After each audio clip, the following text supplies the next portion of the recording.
तो आई am just moving, जहां हमने पहले छोड़ा था, है ना, फ्री लेंथ हमने पढ़ लिया था, active coils, styles of the end, है ना, फॉर्मूलेज भी पढ़ लिए थे, trial and error method, spring series parallel, है ना, design trial and error also we have studied.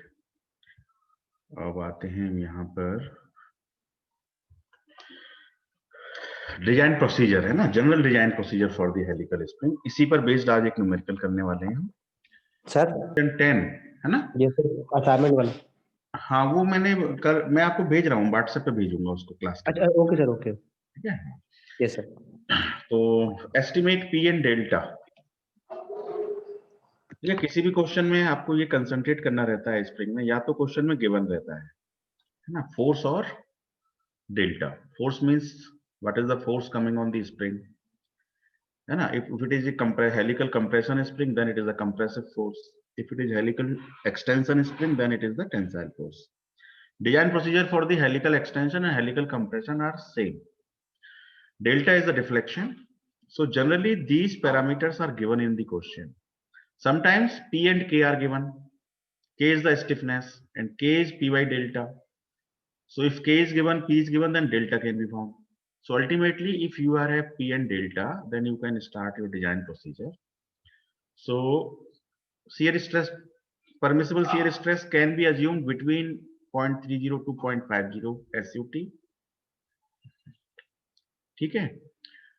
अच्छा, स्प्रिंग के केस में जनरली क्या रहता है कि परमिसिबल स्ट्रेस जैसे जैसे वायर डायमीटर बढ़ता है ना, suppose there is a wire diameter D and the permissible stress tau P, तो जैसे जैसे वायर डायमीटर इंक्रीज होता है, परमिसिबल स्ट्रेस डिक्रीज होता जाता है ना। जनरली ऐसा अभी तक नहीं होता है डिजाइन में, आपने देखा होगा कि आप कोई भी डिजाइन करते हैं, द मटेरियल इज कौन, मटेरियल आपने फिक्स कर दिया है ना। सपोज स्प्रिंग का मटेरियल हमने ले लिया, कोई भी ले लिया, मान लो स्टेनलेस स्टील ले लिया, है ना। तो स्टेनलेस स्टील के केस में जैसे जैसे स्प्रिंग का वायर डायमीटर इंक्रीज होगा, उसका परमिसिबल स्ट्रेस और इंड्यूस्ड स्ट्रेस दोनों ही डिक्रीज होते चले जाते हैं।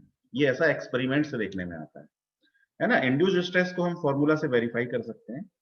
Induced stress is given bye K multiplied by 8 PC divided by pi D square.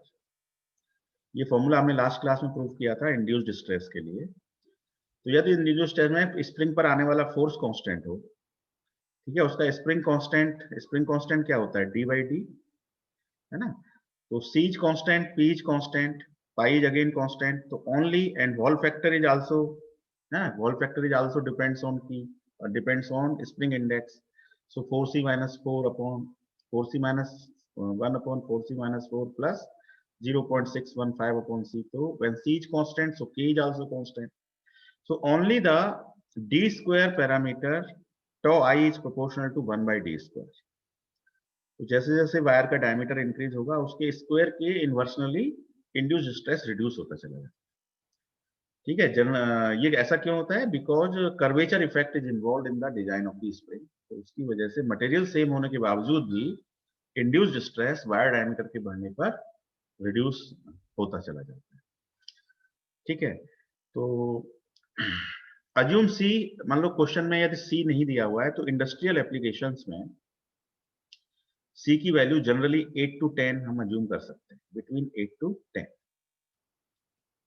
ठीक है, 8 to 10 यदि स्प्रिंग इंडेक्स है, देन ये माना जाता है कि स्प्रिंग जो है अच्छा बिहेव करेगी, उसकी डिजाइन सेफ होगी, है ना। C less than 3 is not allowed, है ना। सी लेस देन 3 का मतलब है डी बाई डी। यदि ये रेशो 3 से कम है, देन स्प्रिंग प्रॉपर वर्क नहीं कर पाती है डिजाइन पॉइंट ऑफ व्यू से। सो टॉ का ये फॉर्मूला है ही, डेल्टा का फॉर्मूला है ही। तो हमारे पास यदि पी और डेल्टा अवेलेबल है, then we can calculate the permissible stress, we can calculate wall factor, induced stress, and from this formula we can determine the diameter d. Once d is available, then we can find the coil diameter. Coil diameter is cd, c into d. C is spring index, d is the wire diameter. After that, deflection in the spring can be calculated. Deflection is given already. ये देखिए, आपके पास deflection given भी है और आप दोबारा से deflection calculate भी कर रहे हैं, है ना। तो इस गिवन डिफ्लेक्शन के बेस पर आप नंबर ऑफ कॉइल्स डिटरमिन कर रहे हैं, determine N, you are determining N.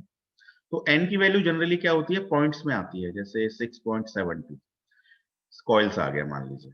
तो आप इसे राउंड ऑफ करते हैं, तो राउंड ऑफ करने पे 7 कॉइल्स करते हैं। जैसे ही आप इसे राउंड ऑफ करते हैं, एक्चुअल डिफ्लेक्शन चेंज हो जाता है, क्योंकि डिफ्लेक्शन नंबर ऑफ कॉइल्स पे डिपेंड करता है ना। For this given deflection the number of the coils are 6.72 suppose, and if you are rounding those coils then deflection again changes is by some small amount। तो deflection given भी होता है और deflection हमें दोबारा से वेरीफाई भी करना पड़ता है स्प्रिंग डिजाइन के केस में। तो एक्चुअल डिफ्लेक्शन हम डिटरमिन कर लेंगे, टोटल गैप का ये फॉर्मूला है ना। टोटल गैप पता होने से फिर हम फ्री लेंथ कैलकुलेट कर सकते हैं, solid length total gap delta. Free length जैसी मिल जाएगी then we can find the pitch, and after pitch we can find the stiffness of the spring, है ना। So this is the whole procedure for the design। So I am just taking an example। तो design a helical compression spring subjected to a maximum force of 1250 Newton, है ना। So force coming on the spring is given 1250 Newton। The deflection of the spring corresponding to the maximum force should be approximately 30 mm। Delta is also given 30 mm, ठीक है। The spring index can be taken at 6। तो ये question में दिया हुआ है, नहीं दिया है तो बिटवीन 8 to 10 आप अज्यूम कर सकते हैं, है ना। यहाँ पे ये 6 दिया हुआ है। The spring is made of patented and cold drawn steel wire, ठीक है। तो स्प्रिंग का मटेरियल हमें दिया हुआ है patented and cold drawn steel wire. The ultimate tensile strength and modulus of rigidity of the spring material are 1090, है ना। ये डाटा बुक से भी देखी जा सकती है, मटेरियल गिवन है तो उसकी SUT आप यहां से फाइंड कर सकते हैं। तो मैक्सिमम अल्टीमेट टेंसाइल स्ट्रेंथ जो है स्प्रिंग मटेरियल का, SUT is given 1090 megapascal. Modulus of rigidity is given, capital G is 81370 megapascal। The permissible shear stress means it is the tau P, है ना। permissible shear stress for the spring wire should be taken as 50%, है ना। Question में ही दिया हुआ है कि 0.50 आपको लेना है SUT का, तो ये हो गया 0.50 इंटू SUT इज 1090। तो जरा इसको सॉल्व कर दीजिए, कितना आ रहा है ये, मेरे ख्याल से 545। सो it is 545 megapascal. Design the spring and calculate, है ना। तो हमें क्या निकालना है, वायर डायमीटर निकालना है। तो सबसे पहले पॉइंट पे फोकस करते हैं, वायर डायमीटर। अब वायर डायमीटर क्या होता है, induced stress is given bye K multiplied 8PC divided by pi d square, ठीक है। ये वाला फॉर्मूला कब है, जब हम कर्वेचर इफेक्ट को भी इंक्लूड कर रहे हैं डिजाइन में, है ना। और जनरली हम कर्वेचर इफेक्ट को इंक्लूड करते हैं, ठीक है।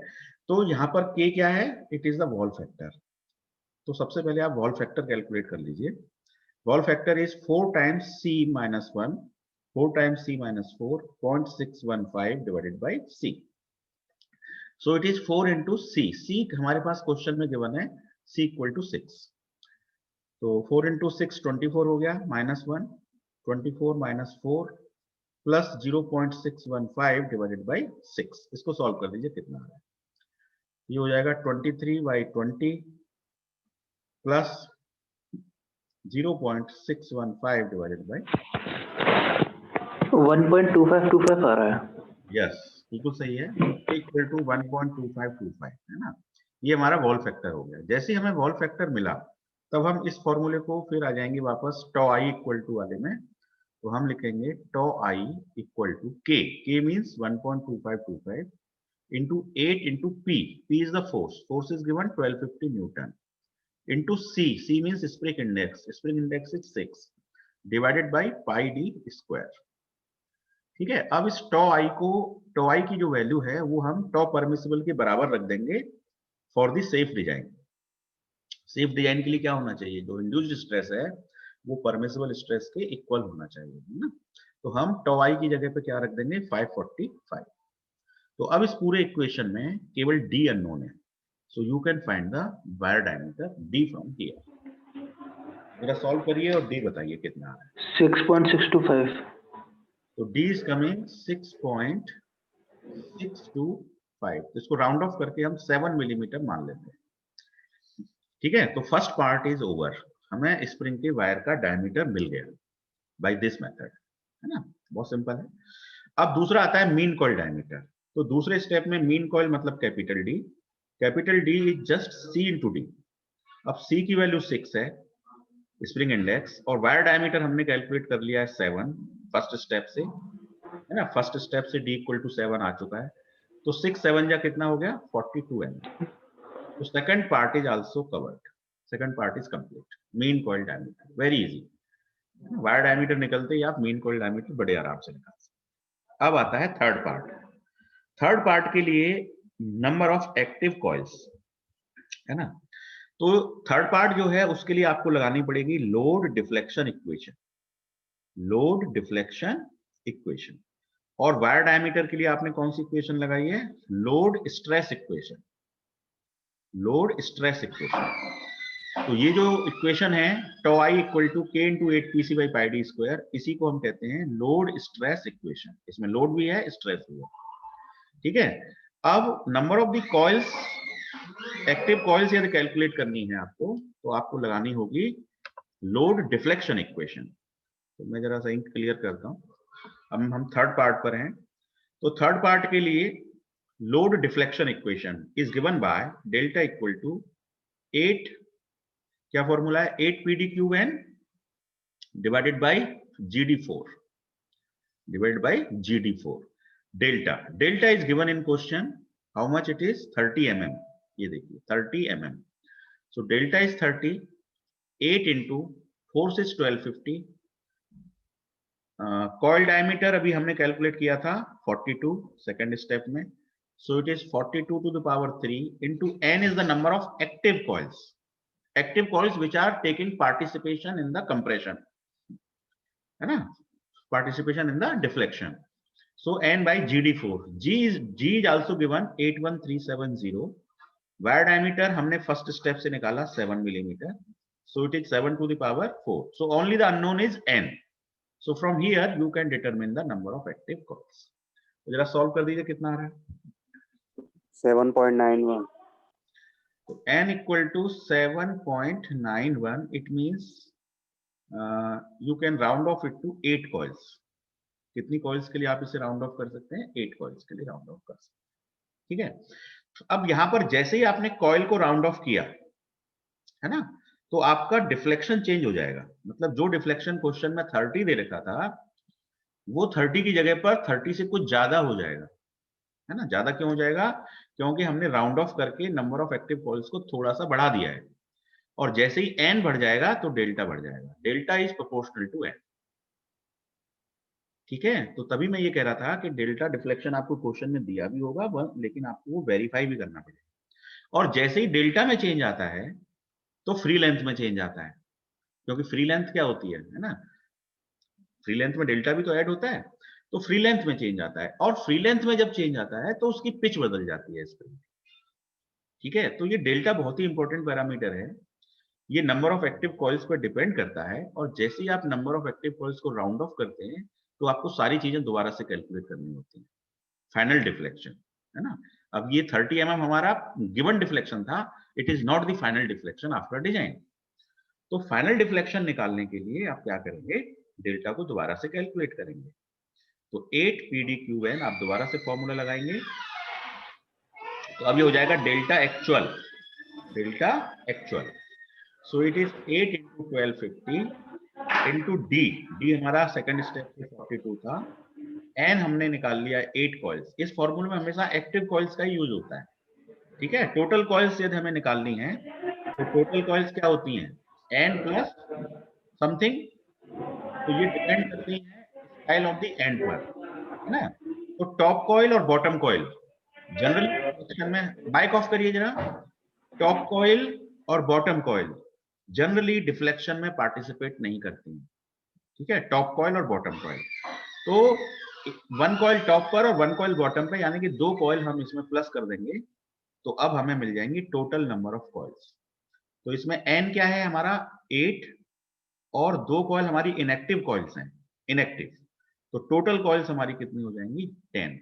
तो फोर्थ स्टेप में जो हमसे पूछा गया है total number of the coils, तो उसका आंसर क्या हो जाएगा, nt इक्वल टू 10। तो अभी हम थर्ड स्टेप पे हैं दोबारा से। एक्चुअल डिफ्लेक्शन निकाल रहे हैं, तो इस फॉर्मूले में एक्टिव कॉइल्स ही लेनी है, टोटल कॉइल्स आपको नहीं लेनी है, ठीक है। Divided by GD4, G is 81370, D हमारा 7 मिलीमीटर फर्स्ट स्टेप से। सॉल्व करिए, कितना आ रहा है? 30.34. So this deflection is coming 30.34 mm, यानी कि 0.34 mm हमारा डिफ्लेक्शन बढ़ गया है ना, माइन्यूट चेंज आया, 0.3 mm 0.34 mm हमारा डिफ्लेक्शन बढ़ गया। तो third part is now complete, fourth part is also complete.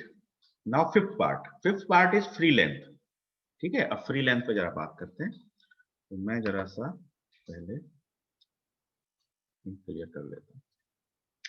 Now we are on the free length. तो फ्री लेंथ के लिए हमारे पास फॉर्मूला है LF इक्वल टू, है ना, फ्री लेंथ बराबर होता है solid length plus total gap plus delta.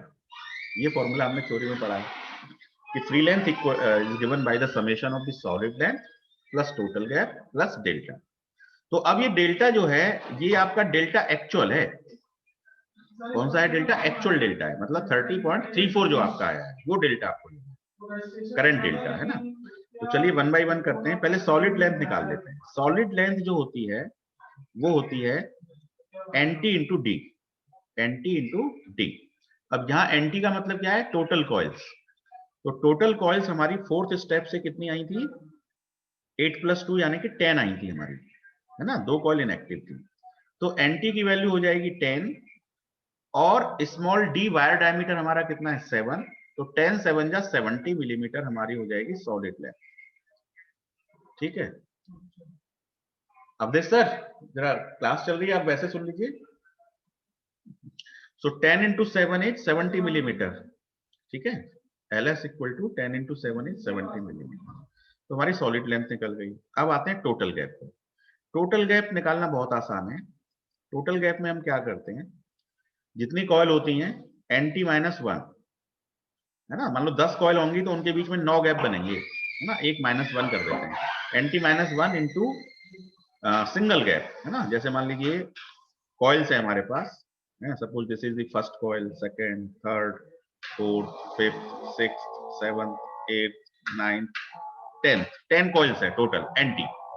तो अब इनके बीच में जो गैप बनेंगे, है ना, this is the first gap G1, this is second gap G2, this is G3, G4, तो G9 तक ही आपके गैप बनेंगे, है ना। इसलिए यहाँ पे NT - 1 आता है इनटू गैप बिटवीन 2 कॉइल्स, है ना। और ये सारे गैप इक्वल होते हैं, दोनों या तीनों कॉइल के बीच में गैप हमेशा इक्वल है। तो NT - 1 इंटू सिंगल गैप, तो G। अब इसमें NT की वैल्यू क्या है? 10, 10 - 1। अब इस सिंगल गैप को देखिए, क्या सिंगल गैप के बारे में कोई इंफॉर्मेशन है क्वेश्चन में? बताइए। सिंगल गैप के बारे में कोई इंफॉर्मेशन नहीं है ना। तो अब यहाँ पे 2 अजम्पशंस चलते हैं। सिंगल गैप G को अज्यूम करने के लिए, है ना, G को अज्यूम करना है तो आप इस गैप को मान सकते हैं 0.5 से लेके 2 mm के बीच में, ठीक है।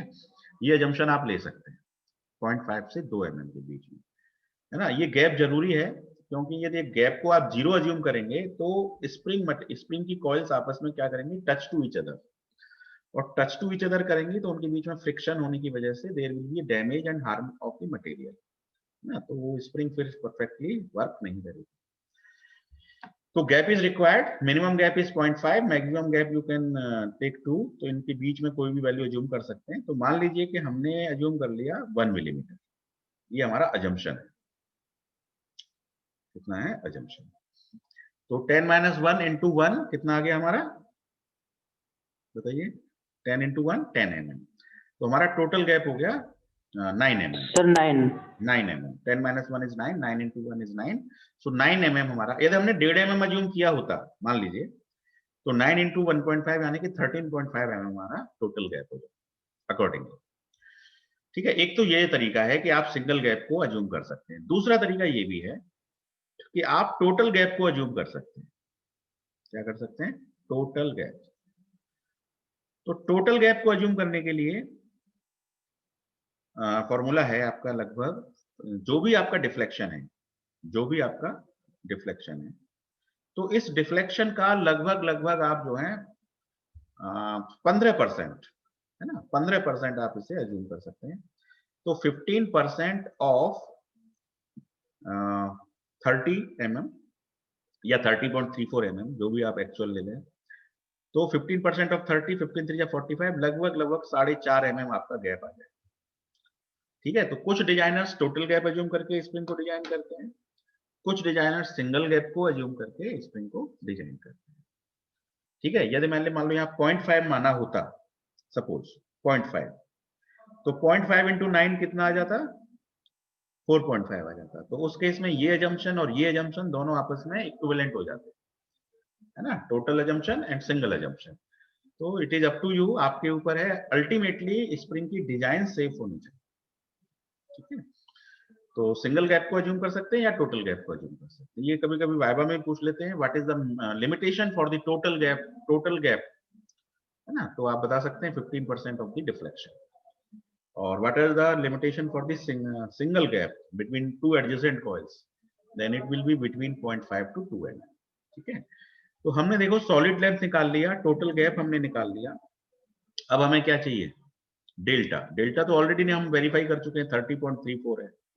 तो अब इन तीनों वैल्यूज को ऐड कर दीजिए। तो LS हमारा कितना है, 70 mm प्लस, और टोटल गैप हमारा 9 mm, और डेल्टा एक्चुअल हमारा 30.34। ऐड करिए जरा, कितना आ रहा है टोटल तीनों को, 109.34। 109.34। ये हमारी हो गई फ्री लेंथ, है ना। तो our fifth point is complete, free length of the spring. अब हम आते हैं pitch of the coil, last step है, उसके बाद क्लास एंड कर देंगे। तो पिच निकालने के लिए फॉर्मूला है, सीधा फॉर्मूला है 109.34 डिवाइड बाय समथिंग। तो ये हमने क्वेश्चन कंप्लीट कर लिया है। So I am just ending the class for today. Thank you very much, thanks for listening, thanks for watching. Thank you, sir. Okay, thank you.